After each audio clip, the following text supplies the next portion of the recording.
Assalamualaikum warahmatullahi wabarakatuh. Kawan-kawan sekalian, kembali kita berjumpa di Jejak Semesta 65 Channel. Saudara sekalian, kali ini kita akan membacakan sebuah berita, tulisan analisis dari seorang pengamat sosial politik, tepatnya adalah saudara Tony Rashid, yang dimuat di dalam Gelora News 7 Desember 2022. Judulnya adalah survei. Menurut hasil-hasil survei bahwa Anies ternyata sangat toleran. Anies yang kita maksud adalah Anies bakal capres presiden, calon presiden dari Partai Nasdem dan mantan gubernur DKI Jakarta. Baiklah, kita bacakan saudara sekalian tulisan yang dimuat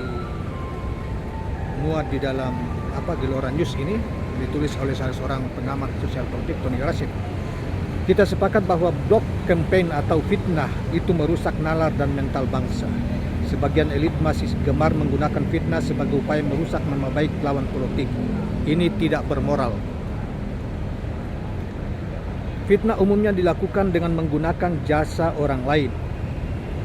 Nabok nyilin tangan melalui agen yang dibayar untuk secara sistematis menyebar fitnah.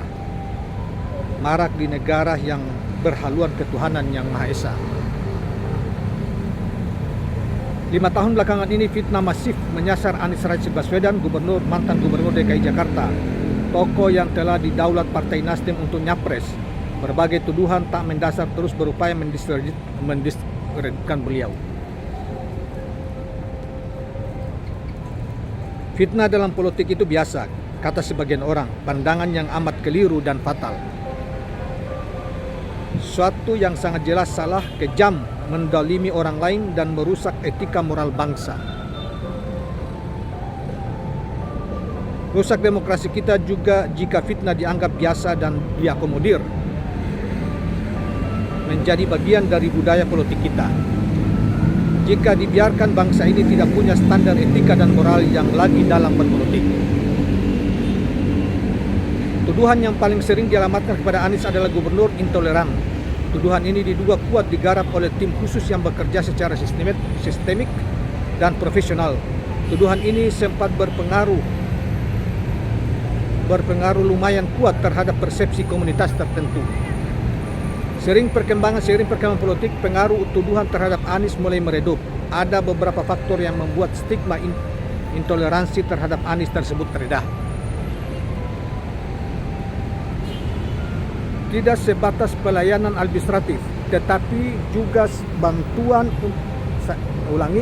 Yang pertama, terbukanya fakta bahwa Anies peduli terhadap semua penganut agama. Anies memberi perhatian cukup serius terhadap umat beragama DKI. Datanya ada, langsung dirasakan dan bisa dilihat oleh publik. Tidak terbatas pelayanan administrasi, tetapi juga bantuan untuk kegiatan perkembangan dan pengembangan tempat ibadah.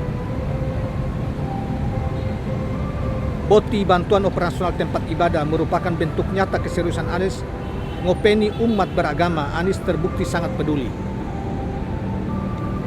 Kepedulian ini dirasa oleh semua pemeluk agama, tidak hanya berlatar belakang agama. Anies juga menunjukkan pelayanan dan perlakuan yang setara kepada umat semua etnis dan golongan, termasuk mereka yang berasal dari kelompok non-pendukung, juga mendapatkan sapaan dan perlakuan yang sama. Anies merangkul lawan, tidak memukul.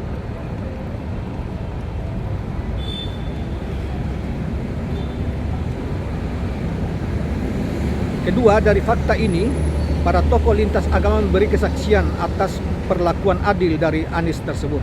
Testimoni para tokoh ormas seperti PBNU dan elit partai seperti PKB juga ikut membuka mata publik tentang fakta toleransi di era Anies Rashid Baswedan. Beda sekiranya ketika yang pertama di deklarasi Anies adalah PKS.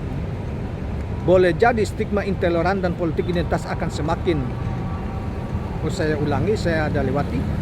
Anies diusung oleh Partai Nasdem, partai besutan Surya Paloh ini lebih dikenal sebagai partai nasionalis sekuler.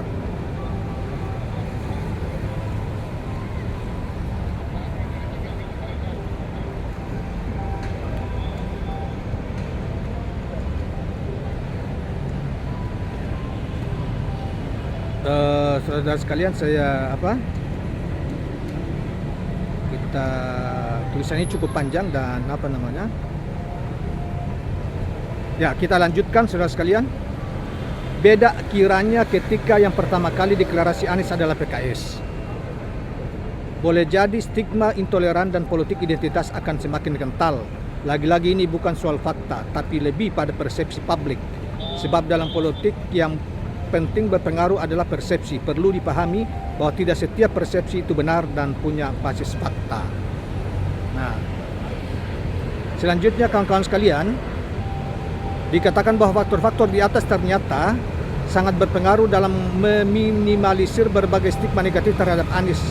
Fakta ini bisa dilihat diantaranya dari hasil riset dari Foxpol.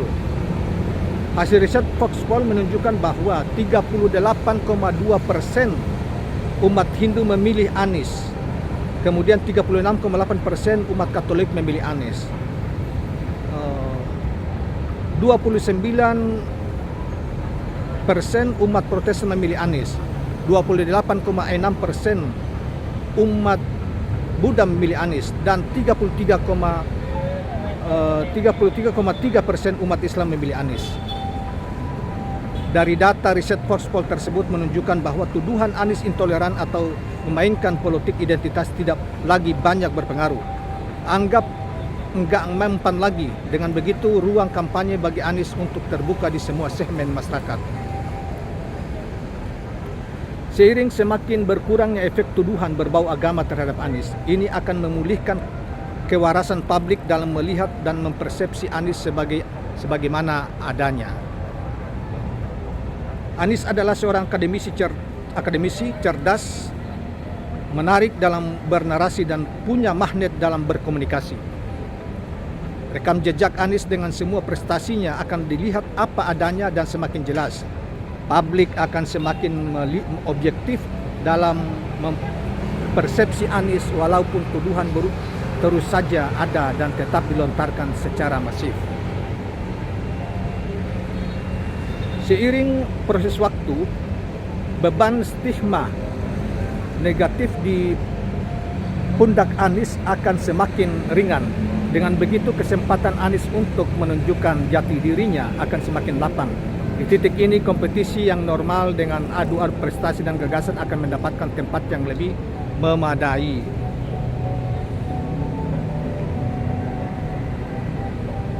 Inilah yang selama ini terus kita dorong diantaranya oleh Fahri Hamzah. Adu gagasan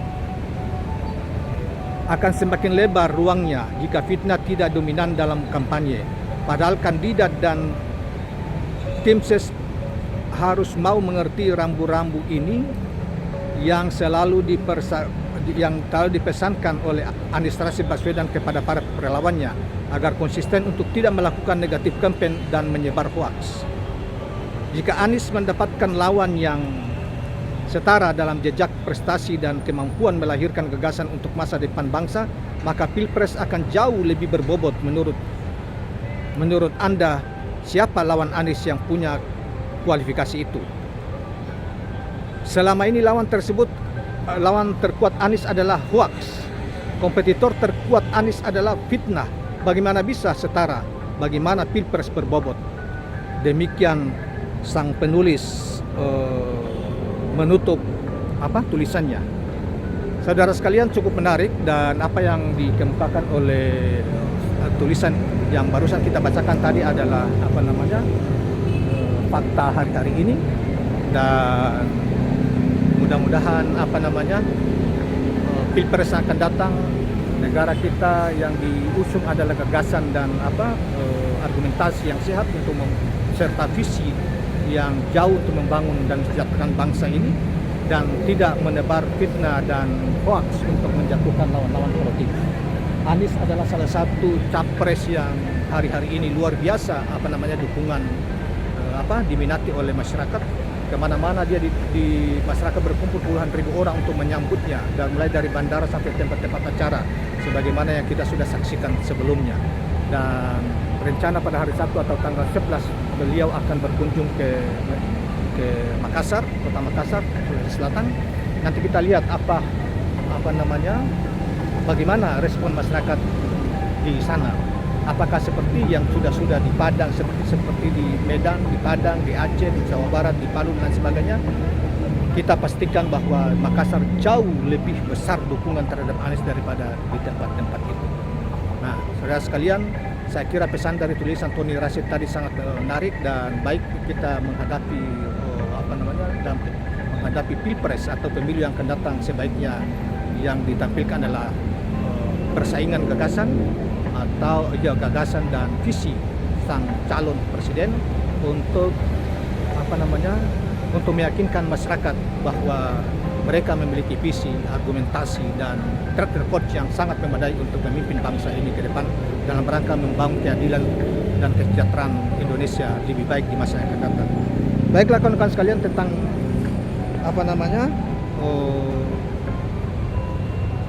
apa yang telah kita sampaikan tadi dalam bentuk narasi dari seorang penulis Tony Rashid, dan kita juga sudah mendapatkan informasi tentang data-data bahwa apa yang selama ini dilontarkan kepada saudara Anies tentang orang yang tokoh yang dianggap intoleran adalah itu semuanya hoax dan tidak benar. Itu semua hanya fitnah dalam rangka untuk menjatuhkan reputasi Anies Rashid Baswedan. Terima kasih kawan-kawan sekalian. Jangan lupa subscribe, like, dan share channel ini. Assalamualaikum warahmatullahi wabarakatuh.